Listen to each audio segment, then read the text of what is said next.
Our topic for today and Wednesday is relation extraction. And this is an exciting topic, both because it's a great arena to explore a variety of NLU and machine learning techniques, and because it has so many real-world applications, as we'll see in a moment.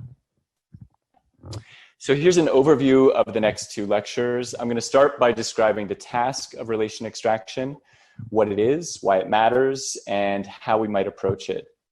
Then I'll describe the data resources we'll need to make headway on the problem. Next, I'll provide a more precise formulation of the prediction problem that we're taking on, and I'll propose a strategy for quantitative evaluation. Then we'll establish some lower bounds on performance by evaluating some very simple approaches to this problem. And finally, we'll point toward some directions for future exploration. In the first section, I'll start by defining the task of relation extraction, and then I'll try to provide some motivation for why it's an important and exciting problem. I'll describe both the vision that originally inspired research in this area and a range of current practical applications for relation extraction. Then I'll describe three paradigms that correspond to three stages in the evolution of approaches to relation extraction. Hand-built patterns, which were dominant in the 80s and 90s, supervised learning, which became dominant in the 2000s, and distant supervision, which has dominated since about 2010 and will be our main focus. So let's dive in. So the task of relation extraction is about extracting structured knowledge from natural language text. We want to be able to start from a document like this. This could be a news story or a web page, and extract relational triples like founders PayPal Elon Musk and founders SpaceX Elon Musk. Next, we find this document, and we want to be able to extract has spouse Elon Musk Tallulah Riley. We keep reading another document, and we want to extract worked at Elon Musk Tesla Motors. If we can accumulate a large knowledge base of relational triples, we can use it to power question answering and other applications. Building a knowledge base like this manually is slow and expensive, but much of the knowledge that we'd like to capture is already expressed in abundant text on the web. So the aim of relation extraction is to accelerate knowledge-based construction by extracting relational triples from natural language text.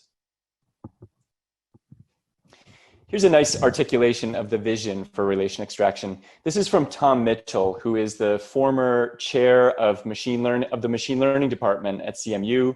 He's also the author of one of the first textbooks on machine learning.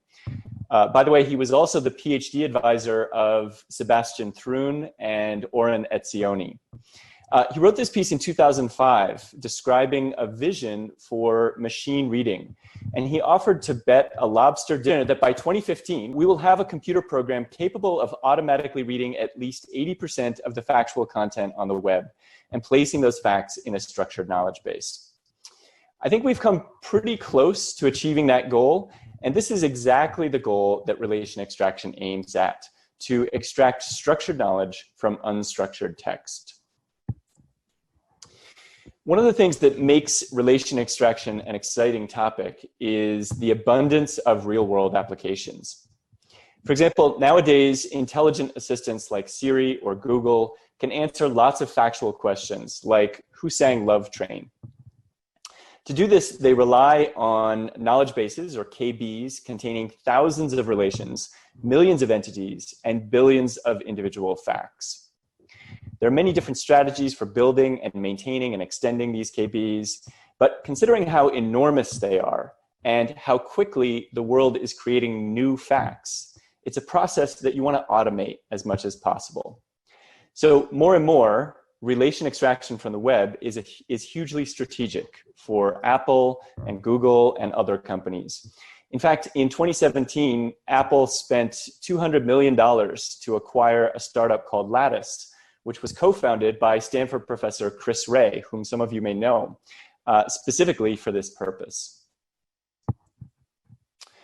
Another example is building ontologies. If you're running an app store, you're going to need a taxonomy of categories of apps and which apps belong to which categories.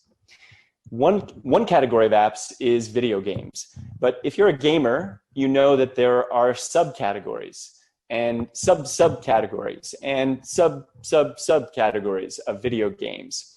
And new ones keep appearing and new games appear every day. How are you going to keep your ontology up to date? Well, there's a lot of people writing about video games on the web, so maybe relation extraction can help.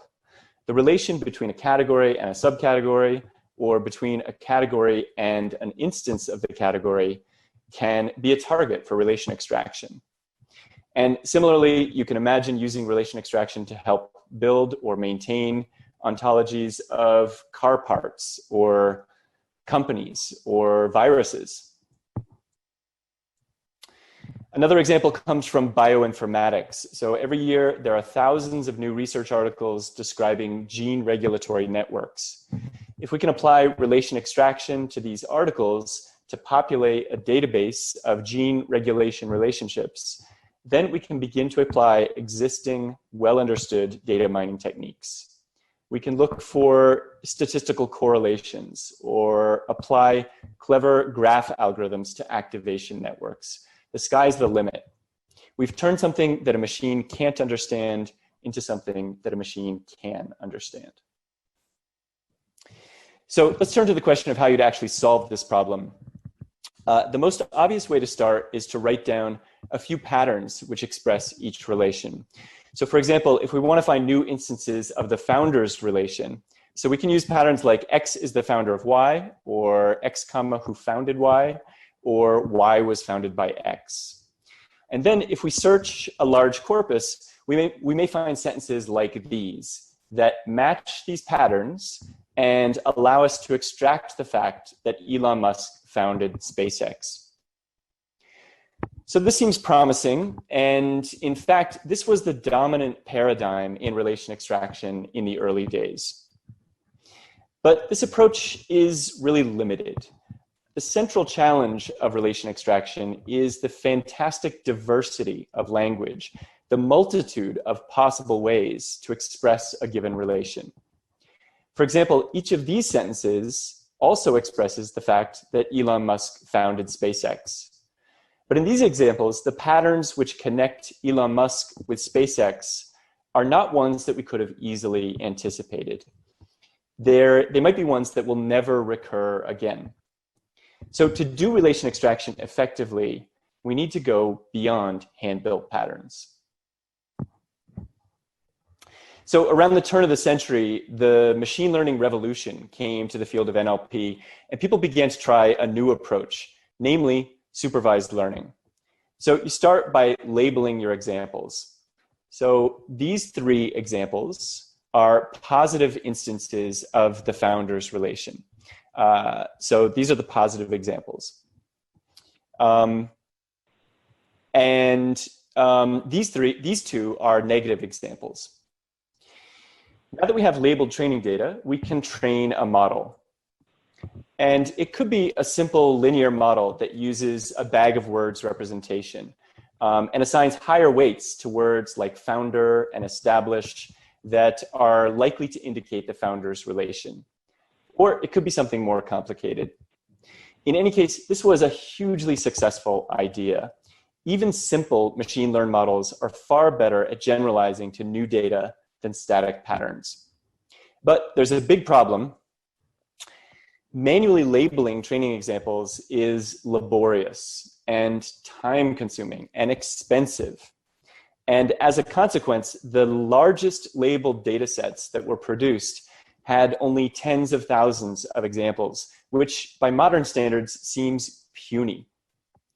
If we want to apply modern machine learning techniques, we need a lot more data. We need a way to leverage vastly greater quantities of training data. The answer appeared around 2010 with an idea called distant supervision. And this is a really big idea. Instead of manually labeling individual examples, we're going to automatically derive the labels from an existing knowledge base. So let's say we already have a KB that contains many examples of the founders relation. So we've got SpaceX and Elon Musk, Apple and Steve Jobs, and so on. And let's say we have a large corpus of text. It can be unlabeled text, raw text, which means that it can be truly enormous. It can be the whole web. What we're going to do is we're going to simply assume that every sentence which contains a pair of entities which are related in the KB, like Elon Musk and SpaceX, is a positive example for that relation. And we're going to assume that every sentence which contains a pair of entities that are unrelated in the KB, like Elon Musk and Apple, is a negative example. Genius. This gives us a way to generate massive quantities of training data practically free. However, you might have some doubts about the validity of those assumptions. So hold that thought. Distant supervision is a really powerful idea, but it has two important limitations. The first is a consequence of making the unreliable assumption that all sentences where related entities co-occur actually express that relation. Inevitably, some of them don't. Like this example, we labeled it as a positive example for the founders relation, but it doesn't express that relation at all. This doesn't say that Elon Musk is a founder of SpaceX. So this label is a lie, a dirty, dirty lie. Making this assumption blindly has the effect of introducing noise into our training data. Distant supervision is effective in spite of this problem because it makes it possible to leverage vastly greater quantities of training data. And the benefit of more data outweighs the harm of noisier data. By the way, I feel like I've waited my whole life for the right opportunity to use the Pinocchio emoji. The day finally came, and it feels good. The second limitation is that we need an existing KB to start from. We can only train a model to extract new instances of the founders relation if we already have many instances of the founders relation. So while distant supervision is a great way to extend an existing KB, it's not useful for creating a KB containing new relations from scratch.